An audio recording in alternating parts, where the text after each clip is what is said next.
Assalamualaikum warahmatullahi wabarakatuh. Kami dari Teknik Elektro 2019 akan mempresentasikan tugas kecerdasan buatan, yaitu menyelesaikan representasi dari sebuah kasus sederhana dengan menggunakan jaringan syaraf tiruan atau neural network.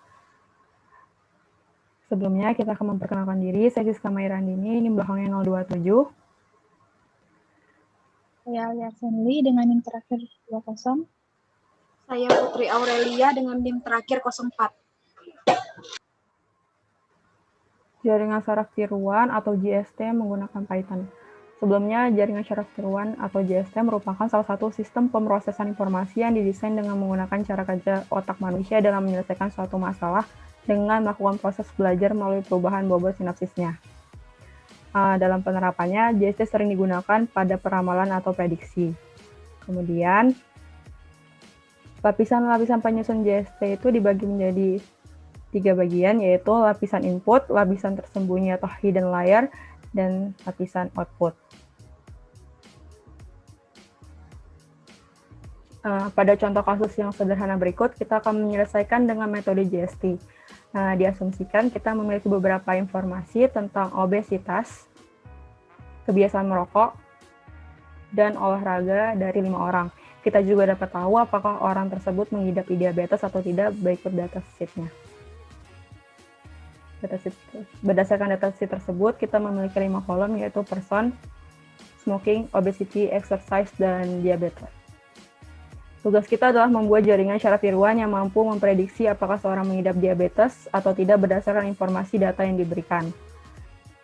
Pada awalnya, jaringan syaraf membuat beberapa prediksi secara random. Prediksi ini dicocokkan dengan output yang benar dan error atau perbedaan antara nilai prediksi dan nilai sebenarnya diakumulasikan. Fungsi yang menemukan perbedaan antara nilai aktual dan nilai yang diperbanyak disebut fungsi cost. Cost di sini mengacu pada error. Tujuan kita adalah untuk meminimalkan fungsi cost. Melatih jaringan syaraf pada dasarnya mengacu pada meminimalkan fungsi cost. Berikut adalah representasi visual dari JST yang kita buat, terdiri dari satu layer input dan satu layer output. Layer input biasanya digunakan untuk menerima input berupa fitur suatu data, sedangkan layer output-nya biasanya mempresentasikan prediksi kelas dari data tersebut. Sebuah JST dikerjakan dengan 2 langkah, yaitu feed forward dan back propagation. Yang pertama, feed forward.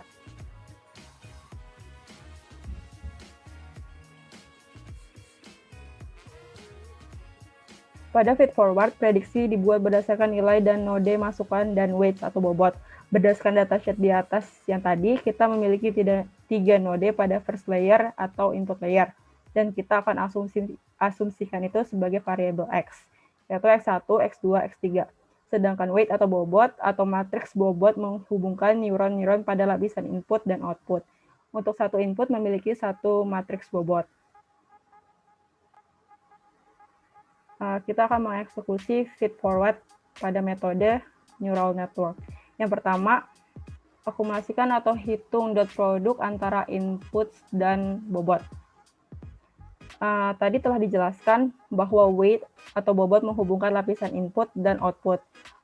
Pada lapisan output, nilai dari input node dikalikan dengan bobotnya dan ditambahkan dari bias B. B atau bias diperlukan untuk membuat jaringan syaraf yang kuat.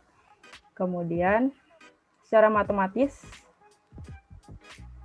akan dituliskan dengan persamaan berikut. Step kedua, yaitu kita memiliki nilai output 1 dan 0, dan kita memerlukan nilai output dengan format yang sama. Maka kita akan mencarinya dengan fungsi sigmoid. Biasanya fungsi sigmoid digunakan untuk JST yang dilatih menggunakan metode backpropagasi. Fungsi ini memiliki nilai pada range 0 sampai 1. Secara sistematis, fungsi sigmoid dituliskan menggunakan persamaan matematis berikut.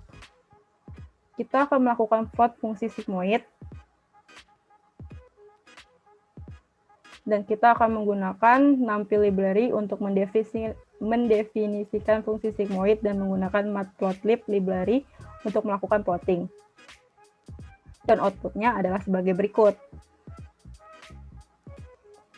di mana kita bisa lihat jika inputnya adalah bilangan negatif, maka outputnya akan mendekati 0 atau 0. Sebaliknya, jika inputnya adalah bilangan positif, maka outputnya akan mendekati nilai pada nilai 1. Bagaimanapun juga, hasil dari sigmoid ini akan memiliki nilai range 0 sampai dengan 1. Selanjutnya, backpropagasi akan dijelaskan oleh teman saya, Alia. Dan langkah yang kedua yaitu backpropagation. Backpropagation sendiri adalah metode penurunan gradien untuk meminimalkan kuadrat error dari output. Algoritmanya adalah pertama inisialisasi bobot dan kedua, selama kondisi berhenti bernilai salah, maka kerjakan. Step pertama yaitu hitung nilai cost-nya. Langkah pertama pada backpropagasi adalah menemukan nilai cost dari prediksi dengan menghitung berdasarkan perbedaan antara output prediksi dan output aktual. Semakin tinggi nilai perbedaan berbanding lurus dengan nilai cost yang didapatkan, kita akan menghitung nilai cost dengan rumus mean square error atau MESQ. Rumus tersebut menghitung selisih nilai target dan nilai prediksi, mengkuadratkannya kemudian dirata-ratakan. Nilai N didapat dari banyaknya data. Kemudian step yang kedua yaitu minimizing cost. Secara sederhana, tujuan dari JST sendiri adalah meminimalkan nilai error E. Ingat bahwa kita hanya bisa mengontrol nilai bobot dan nilai bias. Nilai input, point product, atau memanipulasi fungsi sigmoid tidak dapat dilakukan. Untuk meminimalkan nilai cost, kita perlu menemukan nilai bobot dan bias D, mana fungsi cost akan mengembalikan nilai sekecil mungkin. Semakin kecil nilai cost, maka semakin tepat prediksi yang kita dapatkan. Kita akan menggunakan fungsi minimum menyelesaikan masalah pengoptimalan. Harinya kita menggunakan algoritma gradient descent yang secara matematis dipresentasikan sebagai berikut. Dari persamaan di atas, J merupakan fungsi cost. Secara sederhana, langkahnya adalah temukan turunan partial dari fungsi cost yang sehubungan dengan masa-masa bobot dan bias. Kemudian, kurangi hasilnya dari nilai bobot yang ada untuk mendapatkan nilai bobot yang baru. Dengan suatu fungsi memberi kita kemiringannya pada titik tertentu. Untuk mengetahui apakah cost naik atau turun, mengingat nilai bobot, kita dapat menemukan turunan fungsi pada nilai bobot tertentu. Jika cost bertambah seiring bertambahnya bobot, turunan akan mengembalikan nilai positif yang kemudian akan dikurangkan dari nilai yang ada. Lalu, di sisi lain, jika biaya berkurang dengan bertambahnya bobot, nilai negatif akan dikembalikan, yang akan ditambahkan ke nilai bobot yang ada karena negatif menjadi negatif adalah positif. Simbol A delta pada rumus di atas adalah learning rate, sebuah konstanta. Simbol alpha pada rumus di atas adalah learning rate, sebuah konstanta. Biasanya antara 0 sampai 1, yang menentukan seberapa cepat proses pembelajaran model dilakukan. Kita perlu mengulang eksekusi persamaan 1 untuk semua bobot dan bias sampai cost diminimalkan ke tingkat yang diinginkan. Dengan kata lain, kita perlu terus mengeksekusi persamaan 1 sampai kita mendapatkan nilai bias dan bobot seperti itu, di mana fungsi biaya mengembalikan nilai mendekati 0. Kemudian kita implementasikan menggunakan coding Python. Nah, pada script di atas, kita akan membuat fitur set yang berisi 5 catatan. Demikian pula, kita akan membuat label set yang akan berisi label terkait untuk setiap tekanan dalam fitur. Label merupakan jawaban dari yang kami coba prediksi pada JST. Langkah selanjutnya yaitu menentukan parameter hyper untuk JST dan jalankan scriptnya. Pada script di atas, kita menggunakan fungsi random shift. untuk mendapatkan nilai random yang sama setiap kali strip dijalankan. Lalu langkah berikutnya, kita akan menginisialisasi bobot dengan angka acak yang terdistribusi normal. Karena kita memiliki 3 fitur di input, kita punya 3 vektor bobot. Kemudian kita akan menginisialisasi nilai bias dengan nilai random lainnya. Kita menetapkan learning rate-nya adalah 0,05. Selanjutnya kita perlu mendefinisikan fungsi aktivasi dan turunan yang telah dijelaskan sebelumnya pada fungsi sigmoid. Kemudian selanjutnya akan dijelaskan oleh teman saya, Aurel. Turunan dari fungsi sigmoid didefinisikan sebagai sigmoid X dikali sigmoid 1 min X. Sekarang kita akan melalui metode jaringan saraf tier 1 yang nantinya bisa memprediksi apakah seseorang mengalami obesitas atau tidak. Skripnya, pada langkah pertama, kita akan menentukan jumlah epoch. Epoch pada dasarnya adalah beberapa kali kita ingin melatih algoritma pada data kita. Tujuan utamanya untuk meminimalkan kesalahan. Selanjutnya, kami menyimpan nilai fitur set ke variabel input yang akan dijalankan pada baris berikut. Di sini kita menemukan dot produk dari input dan vektor bobot dan menambahkan bias padanya. Ini adalah langkah pertama pada bagian forward, feed forward.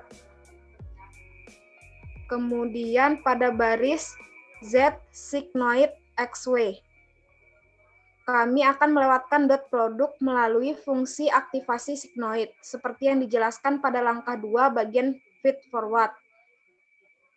Sekarang kita akan melalui back propagation variabel Z keluaran yang diprediksi. Langkah pertama dari back propagation adalah menemukan kesalahan yang akan dituliskan pada baris berikut. Langkah kedua, kita memiliki fungsi MSE. MSE dapat didefinisikan pada rumus matematika berikut. Kita perlu membedakan fungsi ini dengan bobot masing-masing. Kita akan menggunakan aturan rantai kita akan menggunakan aturan rantai diferensiasi untuk tujuan ini. Misalkan D_cos adalah turunan dari fungsi cos yang sehubung dengan bobot W. Kita dapat menggunakan aturan rantai untuk mencari turunan ini seperti yang ditujukan pada turunan berikut ini. Di sini kita memiliki variabel Z underscore delta yang berisi produk dari D cos underscore D predict dan D pred underscore DZ. Daripada mengulangi melalui setiap record dan mengalihkan input dengan Z underscore delta yang sesuai, kita akan mengambil transpose dan matriks dari fitur input dan mengalihkan dengan Z delta. Terakhir, kalikan variabel learning rate IR dengan turunan untuk meningkatkan kecepatan konvergensi. Lalu, ulang melalui setiap nilai turunan dan memperbarui nilai bias yang ditunjukkan dalam skrip ini. Di sini kita dapat melihat bahwa kesalahan sangat kecil pada akhir eksekusi jaringan saraf di atas. Pada saat inilah, bobot bias kita akan memiliki nilai-nilai yang dapat digunakan untuk mendeteksi apakah seseorang menderita diabetes atau tidak, berdasarkan kebiasaan merokok, obesitas, dan kebiasaan olahraganya. Sekarang kita dapat mencoba dan memprediksi nilai single intense Misalkan kita memiliki catatan pasien yang datang dan merokok, tidak obesitas dan tidak olahraga. Kita akan mencari tahu apakah dia menderita diabetes atau tidak. Fitur memasukkan akan terlihat sebagai dalam kurung 1,0,0 dari hasil tersebut. Dari hasil tersebut, kita dapat melihat bahwa orang tersebut kemungkinan besar bukan penderita diabetes karena nilainya lebih mendekati 0 daripada 1.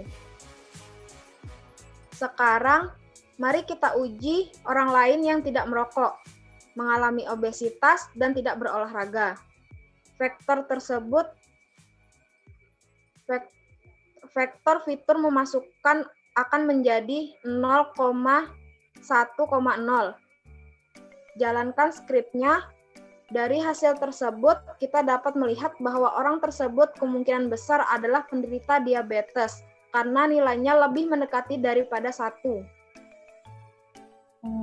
Jadi kesimpulannya, setelah dicari menggunakan jaringan saraf tiruan dan berdasarkan dengan datasetnya, orang yang menderita obesitas pasti mengalami diabetes. Hal ini dilihat dari prediksi nilai single income, nilai bobot, dan biasnya. Sekian pemaparan dari kelompok kami. Mohon maaf apabila ada salah-salah kata. Terima kasih. Wassalamualaikum warahmatullahi wabarakatuh.